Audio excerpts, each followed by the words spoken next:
بسم اللہ الرحمن الرحیم۔ السلام علیکم پیارے معزز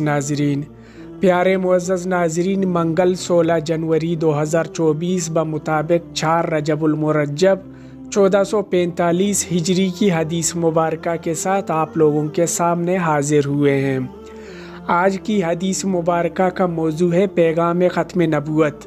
حضرت جابر رضی اللہ تعالیٰ عنہ سے روایت ہے کہ نبی کریم صلی اللہ علیہ وآلہ وسلم نے فرمایا، میں نبیوں کا قائد ہوں اور فخر سے نہیں کہتا، میں نبیوں کا خاتم ہوں اور فخر سے نہیں کہتا، اور میں سب سے پہلے شفاعت کرنے والا ہوں اور سب سے پہلا شخص ہوں جس کی شفاعت قبول کی جائے گی، اور فخر سے نہیں کہتا۔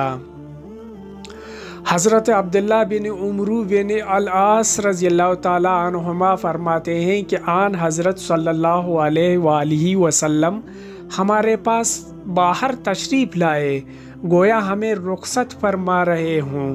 پس فرمایا، میں محمد نبی امی ہوں 3 بار فرمایا، اور میرے بعد کوئی نبی نہیں ہے۔ تو میرے پیارے معزز ناظرین، یہ تھی ہماری آج کی حدیث مبارکہ۔